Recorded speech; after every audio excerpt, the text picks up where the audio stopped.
जय जगन्नाथ सांग मैंने ओडिया सुख संसार चैनल को आपण को बहुत बहुत स्वागत। सिंह राशि राशिर आराध्यपति सूर्यदेव।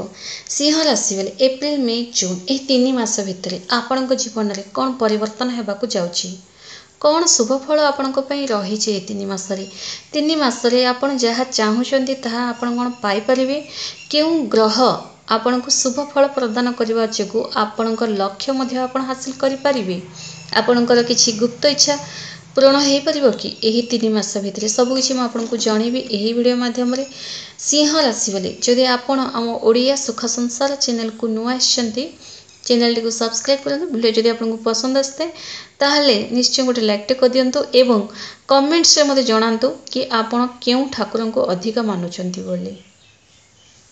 सिंह राशि बेले देखंतु आपण राशिर आराध्यपति होचनी सूर्यदेव। सूर्यदेव अष्टम घरे रही एप्रिल 13 जाए। एप्रिल 13 पर सूर्यदेव राशि परिवर्तन करेंगे, आपणकर नवम घर को जीवे। देखो वर्तमान सूर्य अर्थात अष्टम घर रही राहु सह रही तो एते किछि भल नाही। एप्रिल 13 जाए आपण जहाँ भी करने को चाहूँगी एप्रिल 13 पर करंतु। एबेठू एप्रिल 13 जाए कौन किछि विद्यार्थी माने चेंजेस करंतु नहीं, कौन डिसीजन नियंतु नहीं।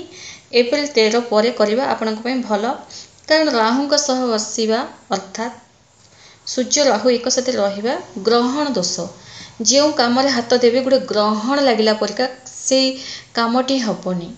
बहुत सारा संघर्ष कले किछि काम होता है, किंतु राहु सूर्य के साथ रहिबा भयंकर ग्रहण दोष लगिला संगे समान अटे, कामटी बन न थाए। तेणु एप्रिल अर्थात 13 एप्रिल जाए कौन काम करंतु नहीं। 13 एप्रिल पर नवम घर को जीवा शुभ अटे। एवं आउ गोटे कथा जानतु, गुरु नवम घर रही वर्तमान 18 वर्ष पर। 18 वर्ष पर गुरु मे 1 तारिख को दशम घर को जीवे। सिंह राशि बेले गुरु दशम घर को आसवा आपण बहुत बड़ कौन देवी देवता आशीर्वाद ठार कम नुहे, बहुत बड़ चमत्कार अटे। आपण निज इच्छा अनुसार आपण काम करने को लगे। गुरुंकर दृष्टि द्वितीय घरे पड़ो। सिंह राशि बेले वर्तमान किछि मास धरे किंबा किछि समय धरे निज रिलेटिव मान सह आपनकर जहाँ भी आर्गुमेंट होउची, निजर भाई भौणी मान सह जदि आर्गुमेंट होउची, किछि कथारे छोट छोट कथा एमिति भी थाए आपन को बहुत माने हट मध्य करि थाए। से सब समस्या आपनकर दूर हबो जेबे 18 वर्ष पर गुरुदेव दशम घर को आसीबे, ताहा मे 1 तारिख रे ही आसीबे। गुरुंकर दृष्टि द्वितीय घरे पड़िबा सुख समृद्धि आपणकर बढ़िबो एवं ता सह निज परिवार मध्य बढ़िबो। गुरु बुधंक सह रहिबा जदि आपण लव रिलेशनशिप रछंती, दुई लवमेट भितर प्रेम अधिक देखा जीवो, किंतु आपणक लवमेट आपण को बहुत ज्ञान मध्य दे पारंती। तांको भितर गोटे मेच्योरिटी पळै आसीथिबो, तांको भितर आपण गोटे मेच्योरिटी देखिबा को पाइबे, आपण को ज्ञान दिबे एटा एमिति करनी सेमिति कर, ए अनुसार चल तुम भल, एमिति नाना प्रकार आपण को कथा कहिबे एवं आपण को ज्ञान मध्य दे पारंती। आपण को भी लागिबो कि मो लवमेट मते बहुत सारा ज्ञान दउछनी, मते बहुत भल पाउछनी बोली। एमिति गोटे तांको भितर गोटे चेंजेस आपण देखिया को पाइबे। छोट छोट कथा कली झगड़ा मध्य हब, एमिति नुहे मिसिकी अधिक अधिक रहिबे। कली झगड़ा हेले मध्य गुरु आपण को एठारे मिसेबे, गुरुंक जोगु ही पुणी थरे आपण मिसिबे। सप्तम घरे शनि मंगल एक साथ रहिछंती। सप्तम घरे शनि मंगल एक साथ रहिबा अंगारक दोष लागि थाए। एही अंगारक दोष निज दाम्पत्य जीवन रे झड़ मध्य आनी थाए, किंतु एहा समाप्त हेबो 23 एप्रिल। मंगल 23 एप्रिल को राशि परिवर्तन करजिबे। 23 एप्रिल जाए टिके संभाली के रहिबा आवश्यक। निज दाम्पत्य जीवन 23 एप्रिल पर ही सुधारिबा को लागिबो। एबे जाए टिके अंगारक दोष जहाँ भी आपण कहिबे आपणक पार्टनर नागसाप परिका फंफ मध्य होई पारंती। बुझिबचन तो अंगारक दोष माने बहुत ही भयंकर थाए। तेणु निज पार्टनर सह एप्रिल 23 तारिख जाए कौन भी एमिति कथा लगी दिंतु नहीं जहाँ आपण को कोर्ट कचेरी को मध्य जीवाकू पड़ी पारे। एप्रिल 23 पर भल रही। एप्रिल 23 पर गोटे शुभ फल आप देखा पाइबे। 1 जून पर आपणकर भाग्य बदल। 1 जून पर आपणकर भाग्य बदल। कैरियर आपणकर होचंदी शुक्र एवं भाग्याधिपति मंगल। कैरियर मालिक होचंदी शुक्र राहु सह रही। शुक्र राहु एक साथ रहिबा एते किछि भल नहीं, किंतु शुक्र 25 एप्रिल जाए ही रहिबे राहु सह।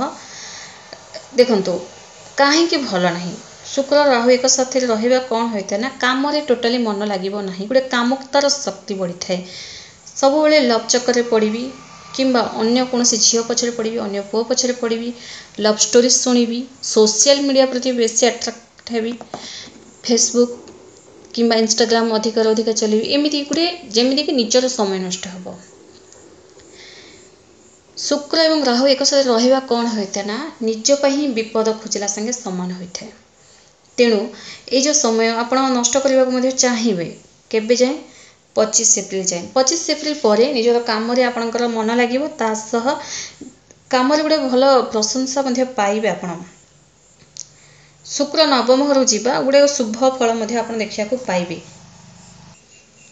जो मैंने चाकरी खोजुंट भल रही, चाकरी मिलवर फुल संभावना रही। 3 मास भितर निहाती चेष्टा करूँ, किंतु 25 एप्रिल पर अधिक अधिक चेष्टा करूँ, कारण आपणकर कैरियर मालिक शुक्र गोटे भल स्थिति आसवा जो आपण को शुभ फल देवाक लगे। एवं निज रिलेटिव को नहीं जहाँ भी टेंशन थिला ताहा समाप्त हेबो 1 मे को, अर्थात 1 तारीख मे मास 2024 रे आपणकर रिलेटिव निज परिवार को नहीं जहाँ भी कली झगड़ा होता ताहा समाप्त होगा लगे, पुणी मिसिबे आपण। कारण 18 वर्ष पर एपरी एक सुजोग आछि आपण को बहुत बढ़िया अटे। फ्रेंड्स, सिंह राशि बोली गोटे कथा जानी रखंतु, बहुत सारा आपण वर्तमान किछि मास हम टंका पैसा बहुत सारा खर्च आपण करूछन, निज लोक हो कि निज काम मामलें हो, किंतु टिके संभाली रुहंतु। किछि टंका पैसा आपणकर फ्यूचर पे आवश्यक। हाँ, आपण निजे कहि पारंती कि निजर फ्यूचर पे ही मु टंका पैसा खर्च करुछि, किंतु जहाँ भी आपणकर जो एमिति स्थिति अच्छी फ्रेंड्स, ए समय आपण जहाँ भी करेंगे ना फ्रेंड्स, सेटा अଯଥା खर्च ही हम, कौन सी काम आसी न थाए। तेणु आपण टिके खर्च उपर कंट्रोल करबा आवश्यक। मे 1 तारीख जाए जहाँ भी आपण खर्च करूचंदी टिके भाबी चिंती करबा आवश्यक। एथिले आपणकर ही भल रही, कारण एबे जदि एति खर्च रही ना फ्रेंड्स, आपण को जदि कहिबे टंका पैसा उठा कहले आपण उठे उठे बैंक बैलेंस सरी जीव। तेणु टिके जागृत, ग्रह स्थिति अनुसार जहाँ रही ताहा ही आपको जनाऊँगी। तेणु टंका पैसा उठाइबार टिके जागृत। बाकी सब जो 3 मास भितर ही आपणकर लाइफ ही चेंज हे, गोटे भल रिजल्ट आप देखा पाइबे। 3 मास भितर चेंजेस बहुत रही आपणक भितर। धन्यवाद।